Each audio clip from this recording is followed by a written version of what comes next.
heavyweights in their respective conferences locking up Sunday in Denver. The Packers visiting the Broncos. Denver's tied with New England atop the AFC at 11-2, riding a 10-game winning streak. Green Bay has won 4 in a row to pull into second in the NFC. A Packers win and a Rams loss would put Green Bay atop the NFC. Mina is back with us for her Week 15 deep dives. I know you see everything, Mina, but what will you specifically be looking for when Jordan Love and the Packers offense takes on that stout Denver D? I'm very interested in seeing if the Broncos defensive coordinator, Vance Joseph, changes up some of his tendencies. This is a Broncos defense that blitzes a lot. They play a ton of man coverage, the most in the league. But unfortunately for them, Jordan Love has annihilated both of those things. Incredible versus the blitz, 90 QBR, second QBR also against man coverage. Now, all that said, if I'm Denver, you like your matchup with Patrick Surtain back in the lineup against Christian Watson, perhaps, but it depends on how good you feel about the rest of your secondary and their ability to cover these Packers pass catchers. So I'll be interested in seeing it if Vance changes it. He has shown a willingness to change up his game plans based on opponents. Wouldn't be surprised if we see some of that here. Jordan Love right now on a little bit of a heater, 3 or more passing touchdowns in the last 2 games. How about the other side of the ball, Mina? Bo Nix out there against the Green Bay defense. Yeah, so I talked about Jordan Love versus Denver being a strength-on-strength matchup. On the flip side, the Packers defense actually has a specific vulnerability, which is they really struggle against 10 to 20-yard passes. Against 10 intermediate passes, they're actually dead last in EPA per play allowed. So naturally, that would be where you would want to attack if you're Denver. But the problem is Nix has been inconsistent throwing to that part of the field. Now, I will say, you saw there about his off-target percentages. It has gone better as the season has gone along, as he's shown more of an ability to push the ball downfield. But he's going to have to continue that improvement in this one, I think, to exploit this zone-based Packers secondary, because if not, they're going to have success rushing the passer. Graduate level stuff as always, Mina. Broncos seeking their 11th straight win. Mina boosting our football IQ right here on SportsCenter.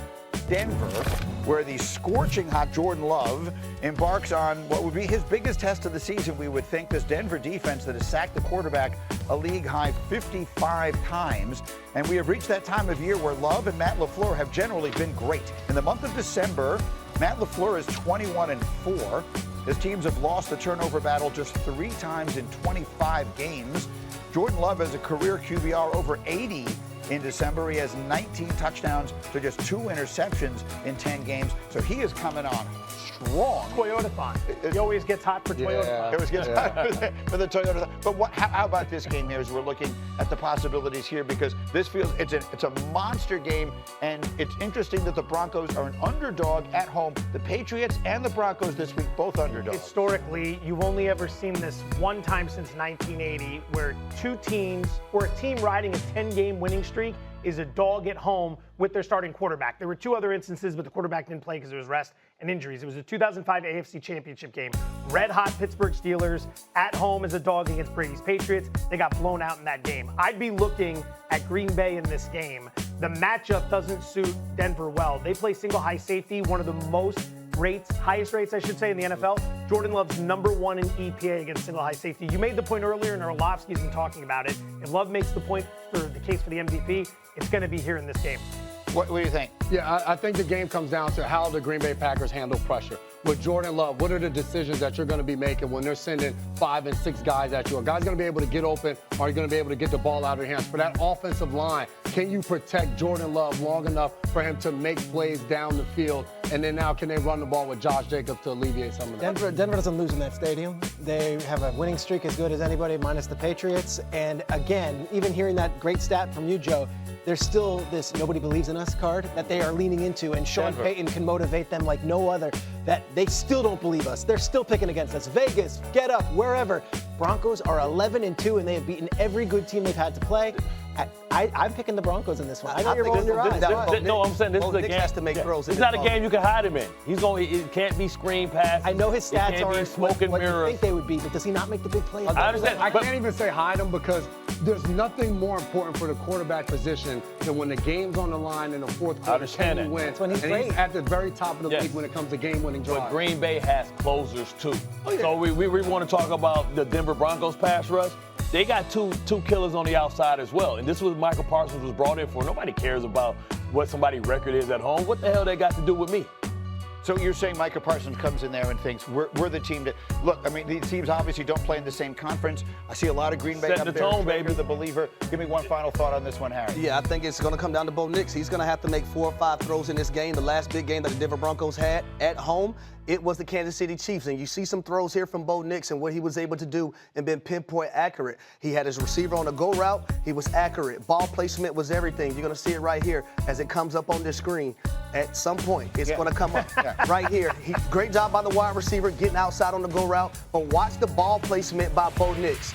Pinpoint accurate right there. Ball placement is everything. And then you get down to the fourth quarter, and the game is on the line. You need your quarterback to make an accurate throw to put your team in field goal range to go down and kick the game-winning field goal. Great job by Troy Franklin, inside release. But watch the ball placement by Bo Nix on his back shoulder so the DB has no idea where the football is located. This is one game. He does it every week. But every week in the last 3 minutes. But the point is there's 57 minutes before that. And I like Bart's point as well.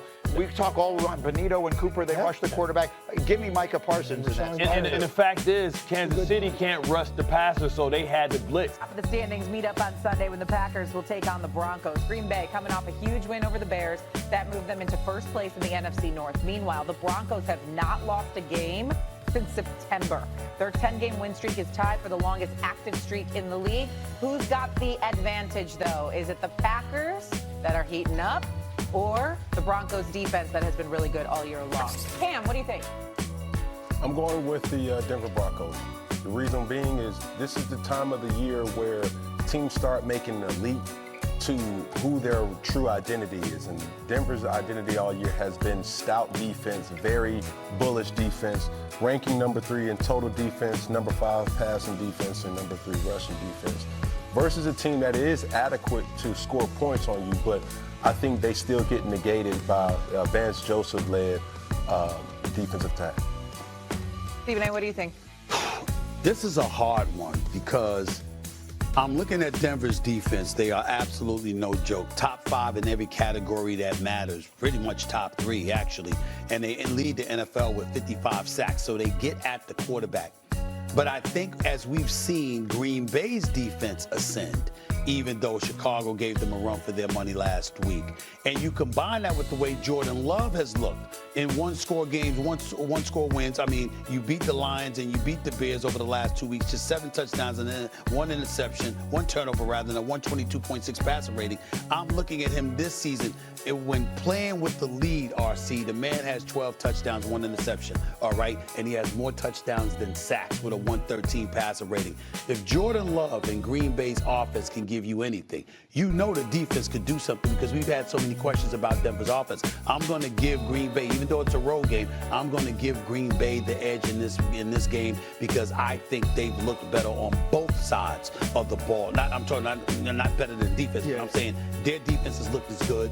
And offensively, I think they look a little better than Denver. Yeah. That's what I mean. Yeah, right now, there is no quarterback, including Matthew Stafford, that you could say is playing better football than Jordan Love. As you look at what he's been able to do over the last 4 games, 9 touchdowns, only 1 interception. And the game that he didn't have to excel from a passing standpoint was versus the Minnesota Vikings because they were playing J.J. McCarthy.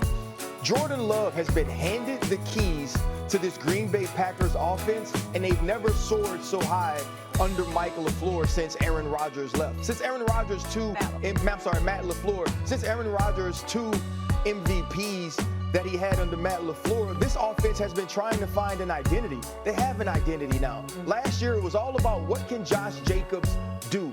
That's changed now. Josh Jacobs is an auxiliary piece to who Jordan Love is, to the Jordan Love who makes 3 big 4th down plays against the Detroit Lions, the Jordan Love who last week made every single play he needed to make against the Chicago Bears.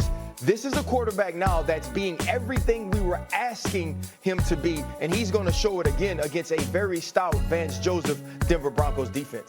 Okay, for one, I know that Denver's defense is very, very good. The Packers defense with Micah Parsons, very good. They can get after the quarterback as well. I don't know that Bo Nix has faced a defense like the Packers yet so far this season. I hate to ask this question, but I have to ask it considering I am a Bears fan.